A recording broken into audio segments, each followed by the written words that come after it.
اور جس دن چہرے چمک رہے ہوں گے، یہ ایک حدیث یاد کرنے والے کا بھی چہرہ قیامت کو چمک رہا ہوگا۔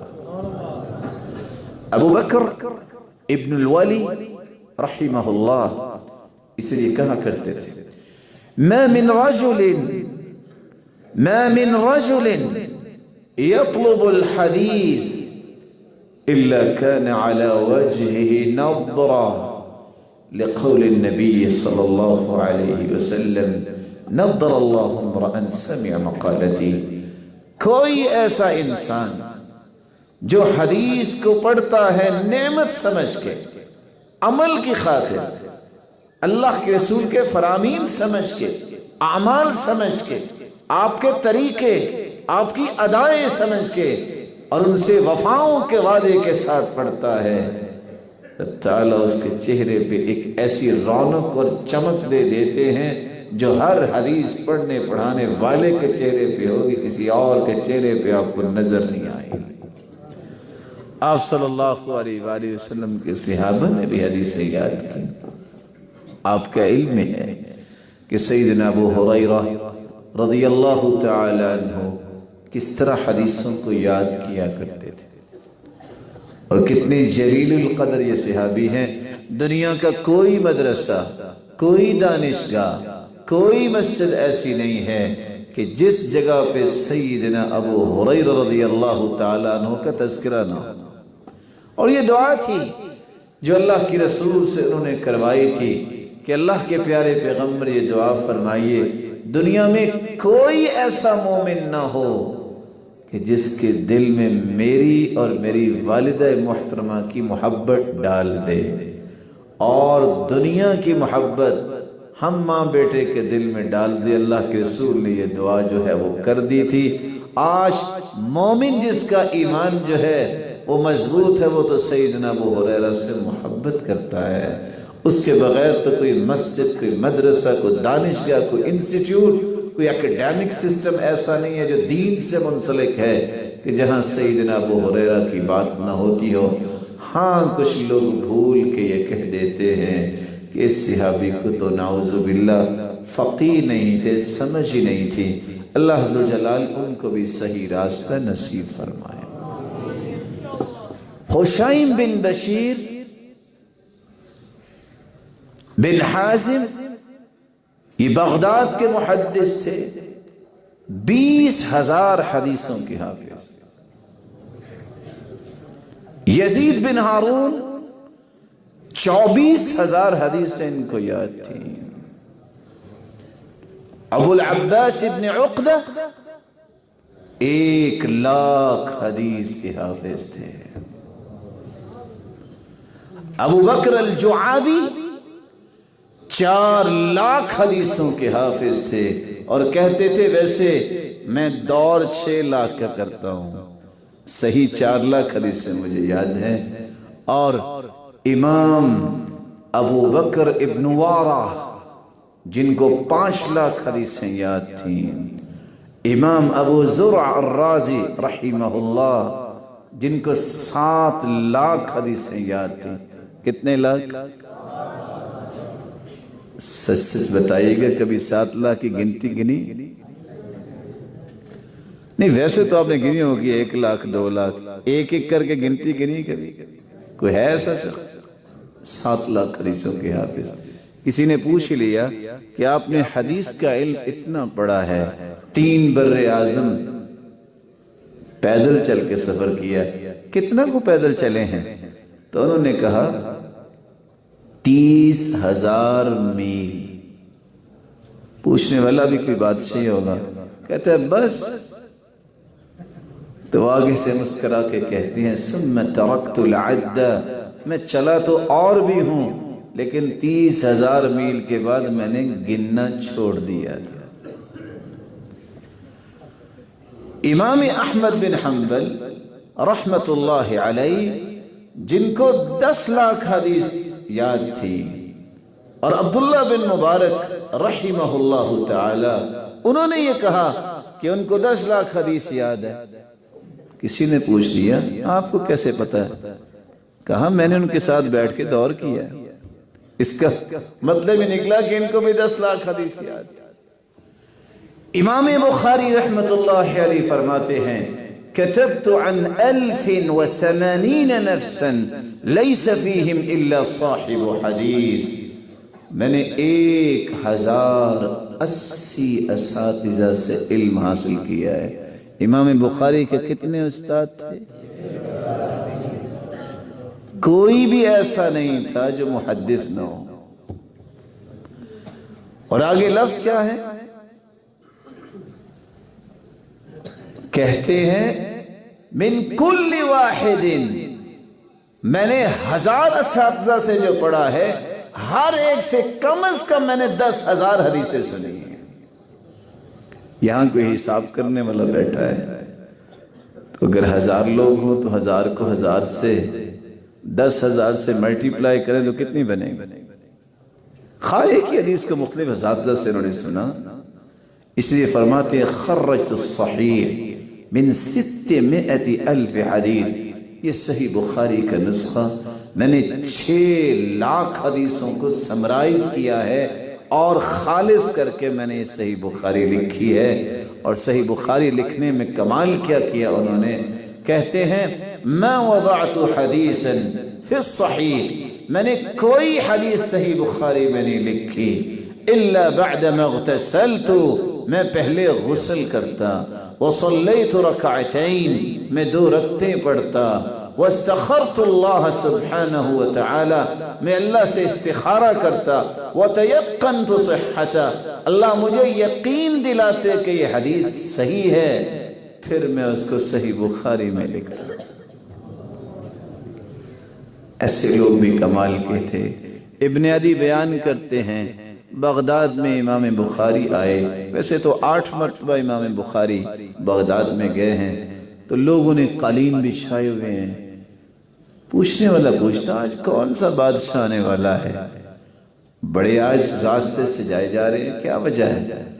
لوگوں نے کہا ایک محدث آ رہا ہے۔ اس وقت فقہا جو ہے بغداد میں بڑے بڑے علماء تھے، جب دیکھا تو ایک بچہ سا آ گیا، بیٹھ گیا۔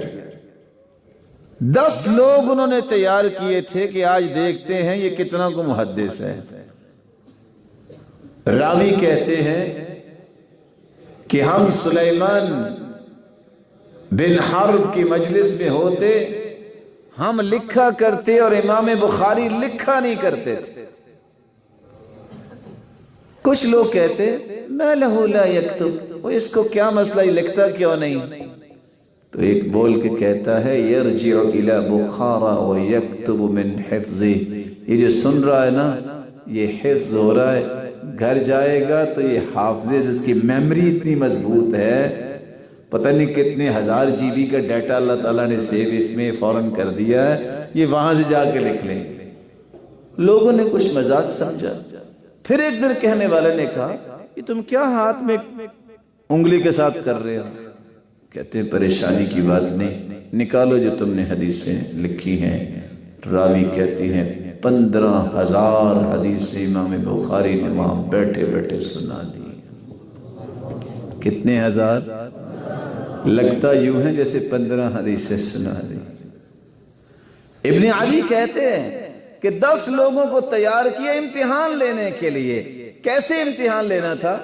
روایت کے راوی اور متن اور، مثال کے طور پہ راوی سیدنا ابو ہریرہ اور متن سیدنا انس کی روایت کا لگا دیا اور گڈ مڈ کر دیا۔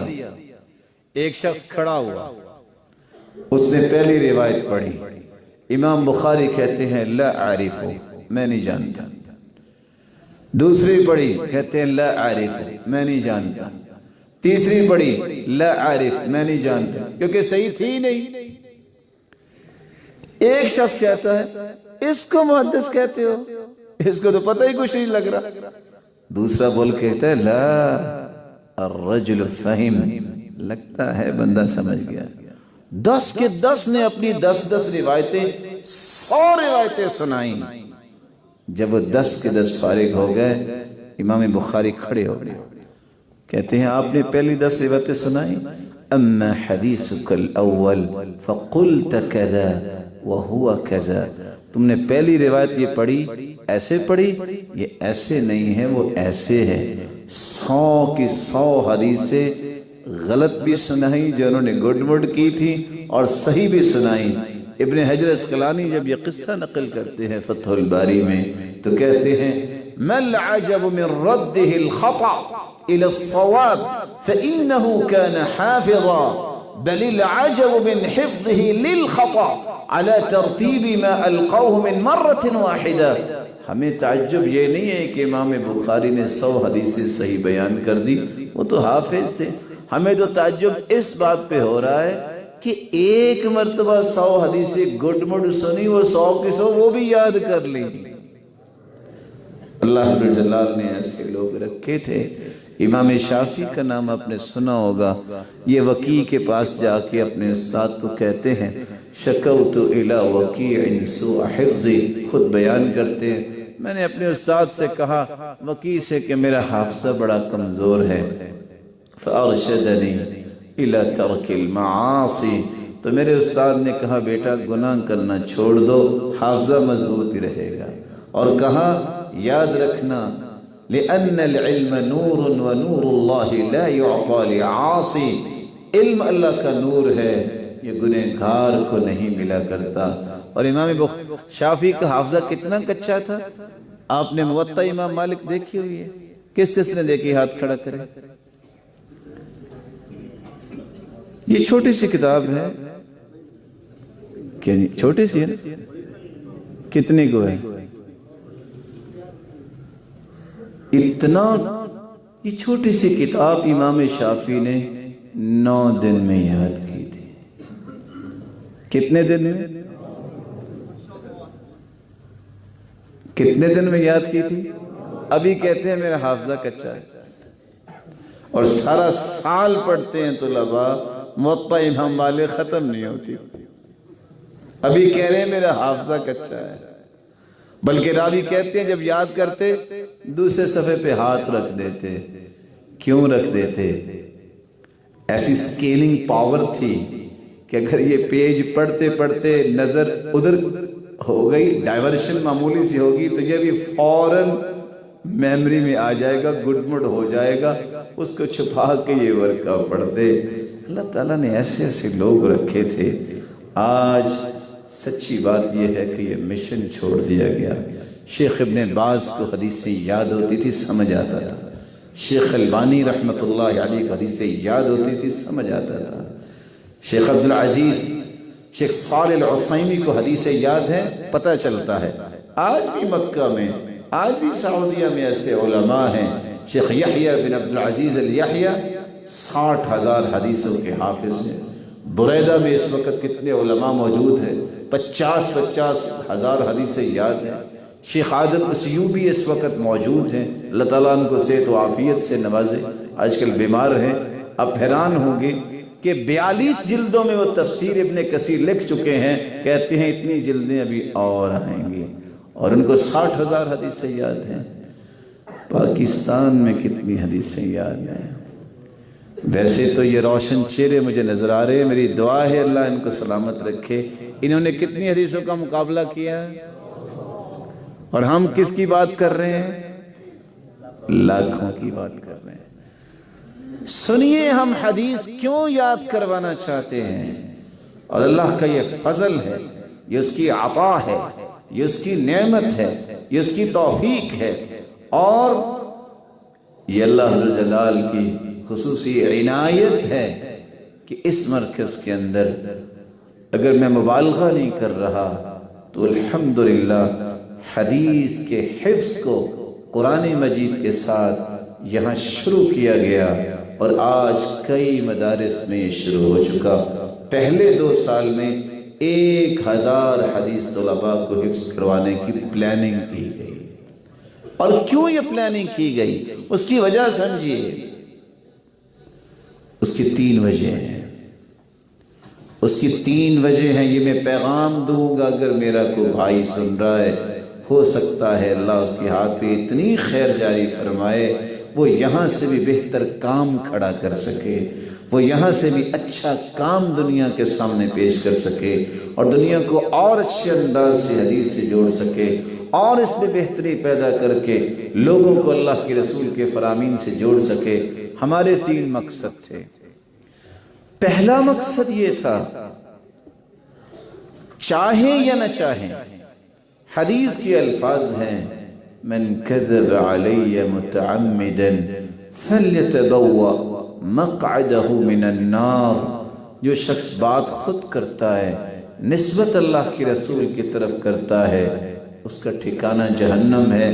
جب تک حدیث یاد نہیں ہوتی، ڈر یہ ہوتا ہے، ترجمے پہ گزارا جب ہوتا ہے، ترجمے میں کوئی الفاظ اضافہ ہو رہے ہوتے ہیں، کوئی نقص ہو رہا ہوتا ہے، پتہ ہی نہیں ہوتا کہ اس حدیث کا ترجمہ کیا کر رہے ہیں، کہیں اس حدیث کی قدغن ہم پہ نہ لگ جائے، ہم کوئی ایسی بات ترجمہ کر دیں جو اللہ کے رسول نے نہیں فرمائی اور ٹھکانہ جہنم بن جائے۔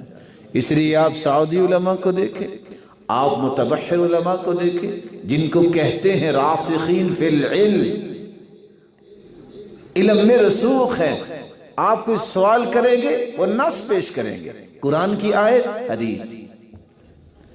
یہاں سوال کرو، آگے سے فلسفہ ملتا ہے۔ وجہ کیا ہے؟ علم یہ ہے، آپ کے پاس کتاب و سنت کے دلائل، کسی بھی مسئلے میں آپ رہنمائی کتاب و سنت سے لیں۔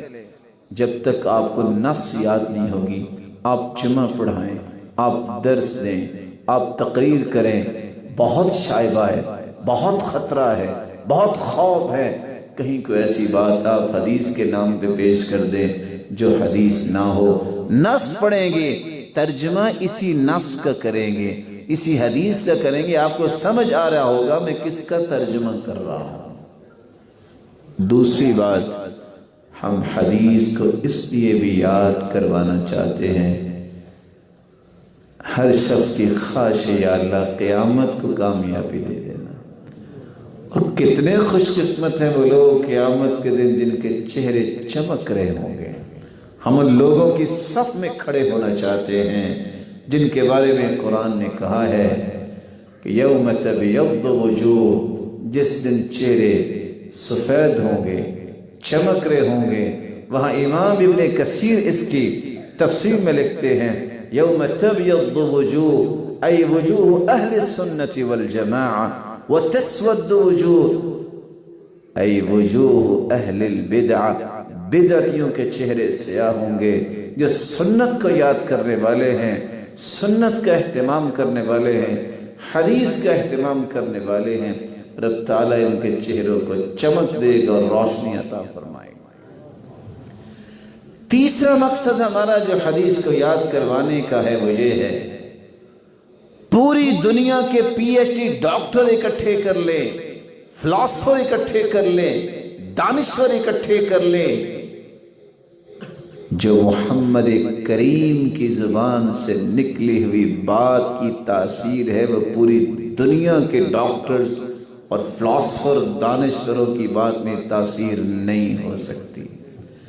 اس لیے کیوں نہ ہم وہ بات پیش کریں جس بات کو اللہ نے پہرا دیا ہے، جس زبان کو اللہ نے مقدس بنایا ہے، جس زبان کا اللہ نے تزکیہ بیان کیا ہے، جس کے بارے میں اللہ نے قسمیں استعمال کی ہیں وَمَا يَنْتِقُ عَنِ الْهَوَىٰ إِنْ هُوَ إِلَّا وَحْيٌ يُوحَىٰ، یہ زبان تو حرکت ہی اس وقت کرتی ہے جب اللہ کی طرف سے وحی آتی ہے۔ یہ وہ 3 راز تھے جن کی بنیاد پہ ہم نے حدیث کو حفظ کروانا ضروری سمجھا ہے، اور خطبہ بیٹھے ہیں، علماء جو میرے سر کے تاج ہیں وہ بھی بیٹھے ہیں، طلباء یہ مستقبل کے روشن ستارے بیٹھے ہیں۔ میں ایک گزارش کروں گا، کوئی درس، کوئی خطبہ، کوئی تقریر آپ کی قرآن اور حدیث کے دلائل سے خالی نہیں ہونی چاہیے۔ انکار کر دیا کرو، جواب دے دیا کرو، تیاری کر کے خطبہ دو، دلائل پیش کرو، کیونکہ آپ وکیل ہیں شریعت کے۔ ایڈوکیٹ کا کام یہ ہوتا ہے جسٹس کے سامنے اسے آرگیو کرنا ہوتا ہے، سپورٹنگ ڈاکومنٹیشن پیش کرنی ہوتی ہے، اس چیز کی یہ دلیل ہے، اس چیز کی یہ دلیل ہے۔ اگر آپ جسٹس کے سامنے کھڑے ہو کے نوائے وقت جنگ اور ڈان کی خبریں سنائیں گے تو آپ ون نہیں کر سکیں گے، آپ ونر نہیں ہوں گے۔ شریعت کے جو وکلاء ہیں، ایڈوکیٹ ہیں، یہ علماء ہیں، ان کے لیے سپورٹنگ ڈاکومنٹیشن کیا ہے؟ رب نے یہ فرمایا، رب کے محبوب نے یہ فرمایا، یہ دو ہی دلائل ہیں، یہ دو ہی عظمتیں ہیں، یہ دو ہی بلندیاں ہیں، یہ دو ہی حجتیں ہیں جس سے بڑی دنیا کی کوئی حجت نہیں ہے۔ اس لیے ان کو یاد کیجئے، ان کو سمجھیے اور ان کو آگے پہنچانے کی تڑپ رکھیے۔ اللہ ذوالجلال ہم سب کو توفیق سے نوازے۔ اسی مقصد کے لیے پہلی ہی کلاس کے لیے صحیح بخاری اور صحیح مسلم کے وہ احادیث، منتخب احادیث جو نیت سے لے کر جنت تک کے جتنے بھی مراحل ہیں اس میں اسلامیات کی باتیں، ایمانیات کی باتیں، توحید کی بات، نماز کی بات، زکوٰۃ روزہ حج کی بات، والدین کی خدمت کی بات، زوجین کے اچھے رویے کے بارے میں، اولاد کی تربیت کے بارے میں، آداب کے بارے میں، حلال و حرام کے بارے میں، حتیٰ کہ جہنم سے بچنے کے راستے، جنت تک کے لیے ایک چھوٹا سا رسالہ، یہ وہی احادیث جو صحیح بخاری اور مسلم میں تھیں ان کو اس میں جمع کیا گیا، اور شرط یہ رکھی گئی کہ اس کتاب میں بھی نخبۃ الصحیحین میں وہ حدیث لائی جائے گی جو صحیح بخاری میں بھی ہو اور صحیح مسلم میں بھی ہو۔ دونوں کتابوں میں جو حدیث ہوگی وہ اس کتاب میں جمع کی گئی۔ کیوں؟ سب سے پہلے جو حدیث بچہ یاد کرے وہ صحیحین کی حدیث ہو جس میں کوئی اشکال نہ ہو۔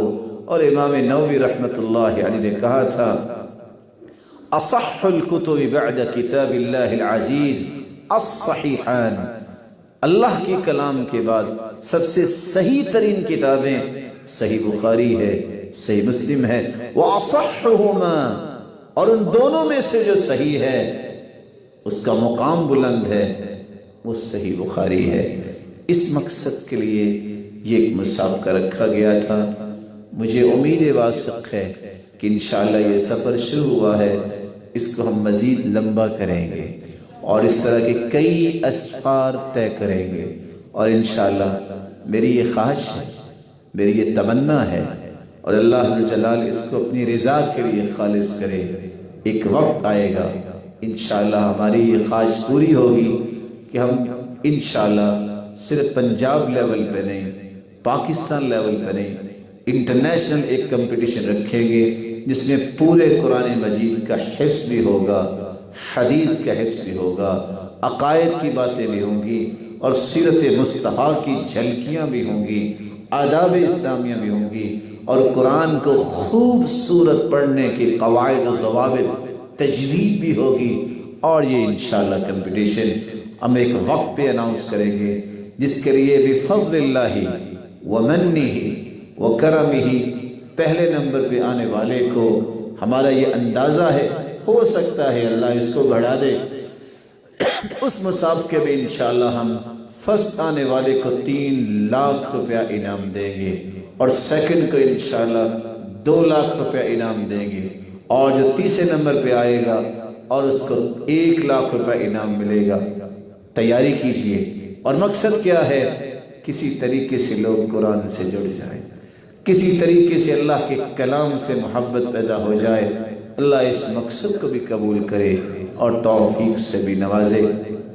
اگر شہادات اور اسانید تیار ہو چکی ہیں تو میں محترم اور مکرم بھائی جنہوں نے سارا دن محنت کی ہے، آج میرے بہت ہی محترم بھائی شیخ محمد اجمل بھٹی صاحب، اور اسی طرح شیخ قاری محمد احمد صاحب، اور اسی طرح آصف سلیم صاحب اور قاری مصطفیٰ صاحب، ان 4 ججز نے سارا دن بیٹھ کے اس بات کی کوشش کی ہے کہ محنت کرنے والے کو اس کی محنت کا ثمر ملے، اور اس کے نتیجے میں دوسرے لوگ بھی اس بات پہ تیار ہوں۔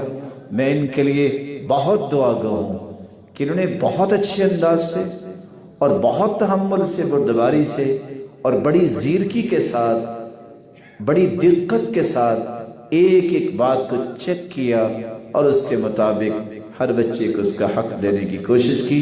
اللہ تعالیٰ ان کی جہود کو مبارک بنائے۔ اس کے ساتھ ساتھ میں کلیت القرآن کے وکلائے ثلاثہ، وکیل اداری جو ہے، میں محترم قاری سلمان صاحب ان کی کاوشوں، اور اسی طرح قاری عبدالرؤوف صاحب ان کی کاوشوں، اور محترم قاری طاہر مدنی صاحب ان کی کاوشوں کو بھی میں خیر مقدم کرتا ہوں، خراج تحسین پیش کرتا ہوں۔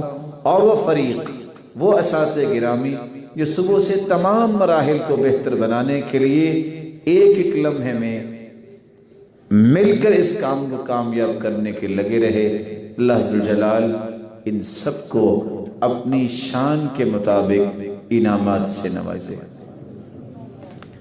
رزلٹ تیار ہو گیا؟